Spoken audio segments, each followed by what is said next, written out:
Well, I did some looking into it, and I feel like it has to do something with breast cancer. Well, then we should get to a doctor right away. Hello, Dr. Manan, I think I have a problem. What's wrong? Seems to be a lump on my breast. What happened? What could that be? I think it's swelling. I think that's breast cancer. I think we need an appointment as soon as possible.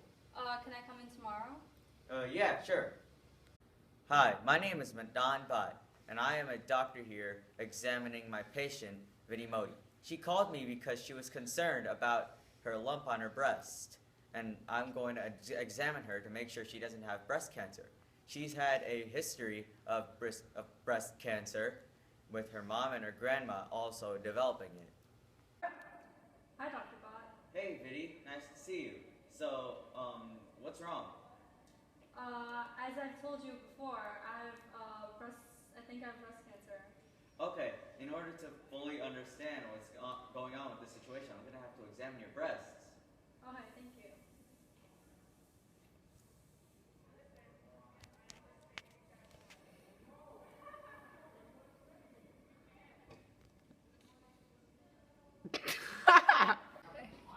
I'm really nervous for this big appointment today. I don't know what Dr. Manan is going to say to me.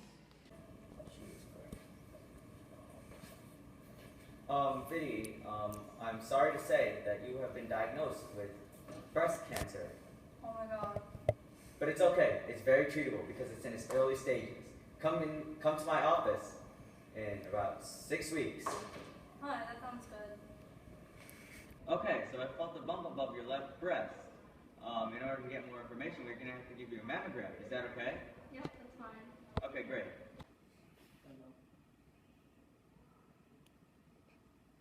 Okay, thanks for that mammogram. Your results will be back in 3 days, okay? Thank you. All right, you're welcome. Hello, I am Dr. Jared Aftel, Dr. Manan Bhatt's assistant, and after examining our patient Vidhi Modi, we found a couple things that could be a sign that she may have developed some form of breast cancer. Lumps and hard knots around her breast area, as well as dimpling and puckering of skin, and these things really concern me, and we're going to go ahead and we're going to have to get a further checkup on Vidhi Modi because she is displaying some early signs of breast cancer. For those women who did not know, breast cancer is when a cell in the breast becomes cancerous. The cell does not serve its job well, and it skips the G1 phase. It just rapidly reproduces. Manan, I'm very worried about Vinny. Looking at all of her charts here, I think she's at a very high risk for breast cancer. Yeah, she has dense breasts, exposure of breast tissue to estrogen made in body, and taking hormone therapy for symptoms of menopause. I know, Manan, that breast cancer is actually the second most common cancer in the world. Yes, I know that. We've been seeing a lot more cases of it. Let's inform our viewers at home some symptoms and some ways they can avoid getting breast cancer. Yeah, the following are protective factors for breast cancer. Less exposure of breast tissue to estrogen made in the body, taking estrogen-only hormone therapy after hysterectomy, selective estrogen receptor modulators, or aromatase inhibitors and inactivators. You're going to want to avoid drinking alcohol as well, and make sure you're not obese. Exercising is a key way to stay in shape, and it's also a very good prevention matter when it comes to talking about preventing breast cancer.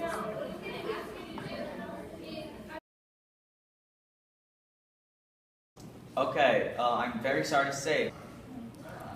And now a quick message from Mitosis. Hello, Jared Asset here with a quick message from Mitosis. Now you'll notice that throughout the episode we use the term mitosis a lot, and sometimes when we say that the cell is splitting or the cancer cells are reproducing at a very fast rate, we're referring to them splitting and reproducing by the process of mitosis, which literally creates genetic clones of the cell. Now there's 4 key stages to mitosis, but before a cell can go into that, it has to go through the longest stage of its life, known as interphase. Now, during interphase, as you can see right here, it goes through 3 main stages. G1, which is where the cell actually does its job and carries out its function, S phase, which is where the cell duplicates its chromosomes. That way it now has 92 chromatids instead of the original 46. That way when it splits, each side of the cell will have one pair for mom and dad, and the other one will have one pair for mom and dad. And then lastly, there's G2, which is where the cell grows and grows very large so that it's getting ready for the big split. Alright, it's finally ready to go into the M phase. Now there's 4 stages of mitosis which we're finally ready to go into. There's prophase, there's metaphase, anaphase, and telophase, followed by cytokinesis, but we'll go into that in just a second. Now starting off in prophase, the centrioles go to opposite poles or ends of the cell, and the centrioles are kind of these tube-shaped things, and they'll be very important in just a second, and the chromosomes condense to the point where they're visible under a microscope. Okay, now we've made it to metaphase, which is where the chromosomes line up in the middle, just like that, and the centrioles have these spindle fibers that come out and attach to the kinetic cores of the chromosomes. Now we've made it to anaphase, where the spindle fibers start to contract and they start pulling the sister chromatids away, and the spindle fibers also attach to the spindle fibers at the opposite pole in the middle. That way the cell starts looking larger and larger, almost like a big balloon, as you can see right there. Okay, now we are in telophase, which is the last stage of mitosis, which is where we have one set of chromosomes from mom and dad on this side and one set of chromosomes from mom and dad on this side, as you can see right there. And the middle of the cell starts getting pinched and it's almost time for separation. All the organelles and cytoplasms are being divided and the nuclear membrane starts forming around both sides of the DNA. This, of course, is cytokinesis.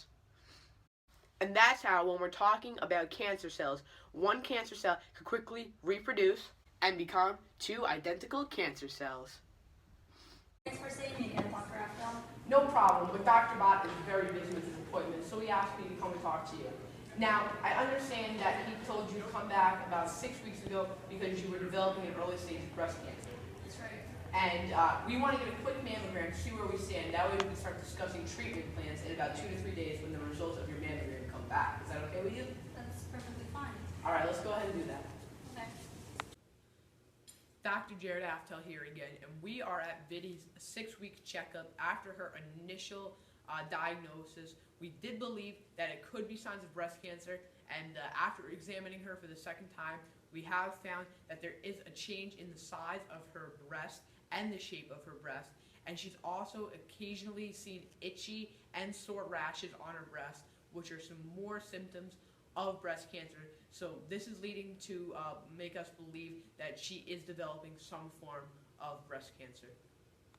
Okay, I'm very sorry to say, but now your breast cancer has excelled. It looks like that we're going to have to give you a mastectomy to remove your entire left breast. That's insane. We're going to do this in order to prevent the cancer from spreading from your breast to all other parts of your body,